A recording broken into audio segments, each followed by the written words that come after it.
giant Gervonta fan. I Yeah. think that guy's so unusual. Yeah. His style's so unusual, and his patience. The Leo Santa Cruz fight was really something for me because Leo Santa Cruz is a technician, Mexican style, and the fight was very close before Tank stopped him. But he has that power that can end it. He finds these openings, and Yeah. he sees them, but he doesn't go after them right away. He waits for the right time. He's Right. so patient. Like when you watch the early rounds of his fights, he probably has the lowest punch count in the early round. But he also knows he's got that nuclear option that if he can crack you, most likely he's going to take you out. He's got massive confidence. When Gervonta Tank Davis stepped into the press event for his exhibition bout with Jake Paul, the entire room froze. It wasn't a punch that stole the spotlight this time, it was his presence. Joe Rogan, normally unshaken by world-class athletes, looked genuinely caught off guard. Davis's build told a different story than fans were used to seeing. He looked heavier, broader across the chest, and more powerful, like a man preparing for war, not a showcase. Rogan couldn't hide his respect. "Tank's a genius in there," he said. "He doesn't rush anything. He reads you, sets traps, and when he connects, that's the end of the story." Powerful. He's so vicious. Like his one punch power at 135 is like nobody else's in the division. Like the way he starches people is crazy. Yeah, exactly. He gets so much torque and power into his punches, and he's so fast that he covers ground and his uppercuts, they're just devastating. Yeah, for sure. I think I can stop him. I'm much quicker than him. He's much stronger, much bigger, but we just gotta wait and see until we get in there and touch the wall. Yelling so much about him fighting someone, fight somebody your size. His next opponent is by far the most credentialed guy ever fought actively in his prime. There's one problem. He fights at 135 pounds. He fights at 135. But once Davis and Paul met face-to-face, reality hit. This was an odd pairing. Davis, a lifelong 135-pound fighter, was staring up at a man who competes nearly 60 pounds heavier. The officially announced 195-pound catchweight left no doubt this was a mismatch in size, if not in skill.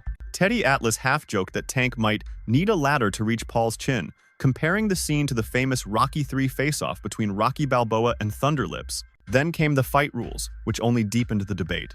The Jake Paul versus Tank fight is getting really weird. Gervonta looks scared for his life because the rules are out. They're crazy. Oh, so everyone thought that the fight was at 190. Instead it's at 195, and this weight difference is scaring the life out of little Tank. Over 10 3-minute rounds. I said it was 190. The next dispute comes with the gloves. Little Tank is used to fighting in 8-ounce gloves. Baby glove. This fight will be in 12. Hands might be too small. Also, Tank just fought in a 12 3-minute round fight against Roach. Yes, and now he's fighting in 10 3-minute rounds, which isn't too bad. Well done, Jake. Exhibition though, can he win? Yes, he can actually win. It will be overlooked by 3 sanctioned judges. So he can actually still win and knock him out. But here's the trick. It's body punches only. And there's a reason. That's because Tank said, look, this is a bit unfair. I don't want to punch up. I want to punch at my head height. Where does it fall? At Jake Paul's belly. Oof. So apparently we've heard there's no knockdown rules, but aside from that, it's a pretty well-rounded fight. Oh yeah, and there's some drug testing involved. But Jake. My only concern is, you know, the gloves. You understand what I'm saying? Because we don't fight in 12-ounce gloves. We don't use 12-ounce gloves. That's training gloves, you know what I'm saying? I'm like, that's 2 pounds away from Jake. He fights in 10s. Tank fighting 8s, so he losing 4 ounces. So my thing is, I said, they said, put Tank in 8s, put him in 10s. That makes the fight more interesting. You know what I'm saying? And we'll go from there because I understand. And I brought that question up to one of his handlers. They was, no, we don't want to do no mixed match. It's supposed to be an expedition. Why does it matter? What, you know, now y'all want the wins and the loss. You know what I'm saying? All these restrictions, but you want to be great. Being great is really pushing the envelope. You know what I'm saying? You know, Tank don't really care, you know. So when I brought this up, he said, dang, facts. You know what I'm saying? So, again, you know, he can weigh the 10s and we weigh the 8s. Then we got to fight. Both men agreed to wear 12-ounce gloves, far from the 8-ounce ones Tank typically uses in real fights. His longtime coach, Calvin Ford, voiced his frustration. 12 ounces? That's what we train with, not compete in, he said. They're dulling his power, the thing that separates him. To make things stranger, the bout will be 10 rounds, 3 minutes each, with body shots only. The clause reportedly came from Davis himself, who admitted he didn't want to punch upward all night against someone nearly a foot taller. To purists, this is no longer boxing, it's theater. Jake Paul, I think when he weighed in for Mike Tyson, was 227 pounds. That is, if I'm not mistaken, a 92-pound weight difference. It's insane. That is called one thing. That's called ban for ban on what you making. Again, there's nothing wrong with Tank going to get his money, but let's all be clear that that's all the fight is for Tank. He's telling you without telling you that he's fighting Jake just because he's getting $40 million. So when we talk about boxing being dead, Tank has to line up at the front of the line. I can't blame him, but don't throw around, oh, boxing's dead and people switch sides and all of that. You chose not to be great. That's it. You chose not to be great. Stuff like that, choices like that will kill boxing, for sure. On a competitive level, it won't kill it on a business level. On a business level, until people run out of interest in these kind of matchups, it'll do well. On a competitive level, choosing not to fight the best will kill the sport. So maybe it's better if people like Tank aren't in the sport. And I don't even say that because I want that to be the case. I think Tank is ridiculously talented, but you can't want a fighter to fight more than what they want to. You can't. Tank fans or Tank people that like Tank and think he's one of the best, you can't want it for him. And then Shakur came back with, that's how I know you soft. I can't even go back and forth with you soft ass. You rather pop to me on social media than get in that fire and get embarrassed. I get it. Peace and blessings upon you, cuz. He says, the people got your chest out so bad. You talking like you a killer, forgetting that you the one that runs, bitch. I'll be bring the fight to you. This dude, a made-up character. Quote, blessings upon you. Clown-ass dude, wanna be Kevin Gates? Oh my goodness. I mean, here's the thing though. You can't say that stuff about Shakur if you're not willing to fight him. This is the point I think that we're going to come to today, is that Tank can say all this stuff he wants, but if you're not willing to fight Shakur, then none of it means anything anymore. Even if you believe that Tank is going to knock him out, even if you believe that Shakur's a runner, or that he's not in the trenches, or he's not a boxer that's willing to bring the fight, or whatever, none of it matters. You're talking from the sideline because you won't. Rogan called Jake Paul's matchmaking entertainment over competition. Dana White was harsher, labeling the fight a bully move by Paul. Jake was 227 at the Tyson event, White reminded reporters. That's a 90-pound advantage. Go fight someone your size.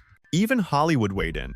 Actor and martial artist Michael Jai White said Paul plays the game right for showbiz, but added, put him in with a top 10 cruiserweight, and that's a different planet. Do we think the fight is ridiculous between you and Jake Paul? Yes. Are we going to watch it? Yeah. Do we like it? Maybe. Maybe. And let me tell you why it's maybe, why it's not no, why it's not yes. It's maybe because many of us, we just don't believe it. We just don't believe the fight is real. We know it's an exhibition, but we just don't believe that you two are going to try to take each other's heads off. Other than that, it's kind of interesting. You have a 5'5" lightweight versus a heavyweight Jake Paul, who's really not a boxer with an amateur background and all that shit, but he's been knocking people out. It's kind of interesting if we know y'all were trying to knock each other's head off. Gervonta, a lot of boxing fans aren't happy with the fact you've taken this fight rather than the road rematch, fights with the likes of Shakur, Devin Haney, Teofimo, etc. What do you make of that reaction? And can we still expect to see those fights? Why should I care what they think? When y'all switch somebody can have a bad day and y'all switching on who y'all favorite fighter is or who this person is supposed to fight. Like y'all need to sit back and be fans and just enjoy the sport. Like y'all even talk about people's personal lives. Like why when it comes. Look at how Tank started acting after he made $40 million with Ryan. When he make another $40+ million with Jake, he's gonna go make $40 million fighting Jake Paul, and then he's gonna come back and fight Lamont Rowe for what? He's gonna come back and fight Shakur Stevenson for what? He's not gonna fight none of those guys. No, the only way he fight any of them guys, Turkey gonna have to hit him with the Crawford money. Cause that's the thing. You do this for a reason, bro. Like I get it. You want him to be competitive, but his goal is money. He made 40 with Ryan plus everything in between. Now he get this 40, 50 million plus. He don't even gotta fight no more. So now if you want him to fight Shakur, give me that Canelo money, man. YouTuber turned analyst Showbiz the Adult summed it up best. It's absurd. It's uneven, but it's impossible not to watch. Behind the headlines, Davis's reasoning seems straightforward. Reports say he plans to walk away from the sport after this bout, choosing financial freedom over chasing more belts. The rumored purse, somewhere between $40 and $50 million, makes that decision easy to understand. Ford confirmed what many suspected. Tank's done enough. This one's for the money, for his people, he said. He's tired of the grind. Still, the backlash hasn't stopped.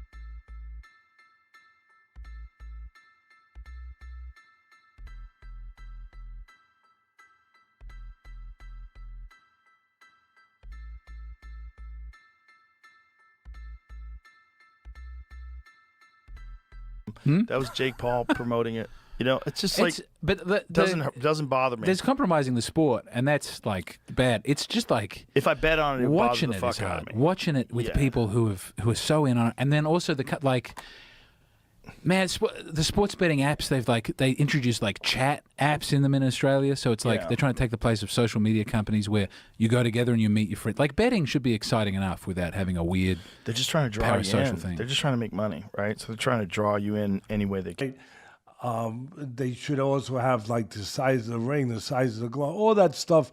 Particulars should be in the contract. But I would probably look for one thing that is not the common thing to have in a contract if I'm Tank. A ladder. A ladder. Can I get a ladder? Somebody? You know what I mean? Hey, look, all kidding aside, if he hits him on the chin the way he can punch,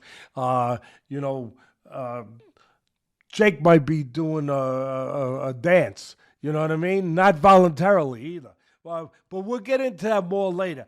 The thing that I'm talking about right here is what you said. It was stark. The size difference was really, you couldn't ignore it. We understand the talent difference, the experience difference. We understand all of that. But the size, the pure, and we understand small guys can beat big guys. We just saw Crawford do it to Canelo, but you know, a little different. The size difference was, I mean, it was eye-catching, jaw-dropping. And it made me think, and I'm going to ask Richie, our man here who's doing all the taping, who does such a marvelous job. I'm going to ask him, because I know he's an expert in this area, but it reminded me of one of the Rocky movies where they had the face, where they did the wrestling thing with Rocky and Hulk Hogan, a.k.a. Thunderlips. He was Thunderlips back there. And I thought I had it right, and it was confirmed to me. It's right. Critics accuse Davis of dodging greatness and cashing out early. Others defend him, arguing that boxing's politics make true greatness nearly impossible to pursue. Davis himself has little patience for the debate. "Why should I care?" he snapped. "Fans switch up every fight. I'm doing what's right for me."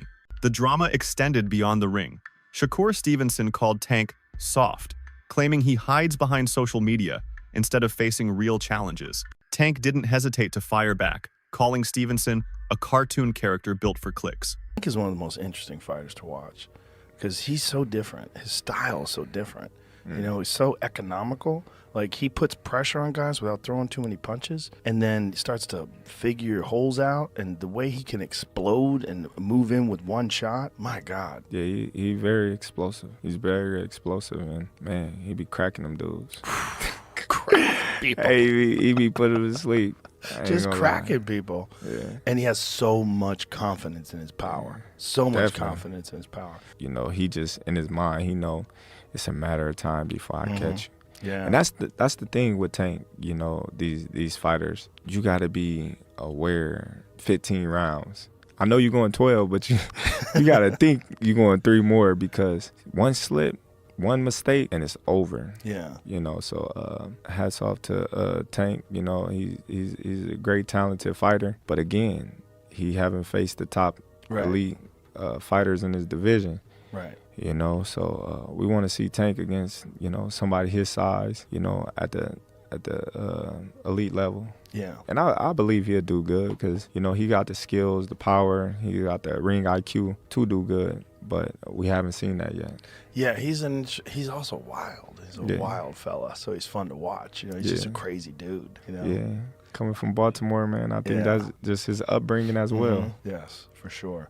He's just so unique in his approach. Like, you know, he doesn't fight like anybody else. Like that Ryan Garcia one, where Gervonta Davis caught him with that left hook to the body. People are saying that he quit. No. He never been hit in the liver. Oscar De La Hoya quit the same way with Bernard Hopkins. With the same thing. Same body shot. Same left body hook to shot. the body. And he tried to come, and he tried to take a step out that corner, and not the front of his foot even moved. He just went down. He's like, man, this is it. And if you get kicked to the body. Oh, my God. Oh, my God. A kick to the body is so goddamn devastating, especially a spinning back kick. You could literally pick someone up in the air. It's like they got hit by a car. Any kick. Yeah. To that. It's really something to see a kid who has nothing, born into extreme poverty, become a world champion. Like Gervonta Davis. Yeah. It's an inspiring story. It is, and it's great for everyone because it gives you fuel. Like for a person who's coming up in life, even if you're not a fighter, you see what someone's gone through and you see the success that that hard work has created. Right. And it can be a roadmap. Do you think that Jake Paul could win a legitimate boxing title? No, no, because he's so far behind someone of his equal age who's been doing it for a very long time. He started very late. That's why I applaud exactly what he's doing. I think he should be doing exactly what he's doing. If he fought a legitimate, top 10 cruiserweight, I will shut the if he's able to fight an actual contender of the top 10. That would be astonishing if he can get to that point. If he beat anybody in the top 10, that would be, to me, the greatest thing he's ever accomplished. Yeah, because historically he's fought old men. I think he's done it the right way because there's a possibility where a 50-year-old Anderson Silva might be able to beat him. Who thought he was going to beat Tyson? I really thought, oh, Tyson's just going to go to the body and just punish his body, because I thought that that's what would win him the thing, but he did not do that. I think it makes for a good matchup. He's made for great spectacle. Beneath all the trash talk, one truth lingers: boxing's eternal struggle between legacy and livelihood is more visible than ever. As the bell nears, the circus only grows. Fans know it's a bizarre matchup, maybe even unfair, but that won't stop them from watching. Because in the clash between a YouTube brawler and a knockout artist, reason doesn't matter. Chaos sells. And once again, Gervonta Tank Davis has managed to make boxing unpredictable, divisive, and impossible to ignore. Whether it's genius or madness, one thing is guaranteed. When the lights go down, the world will be watching.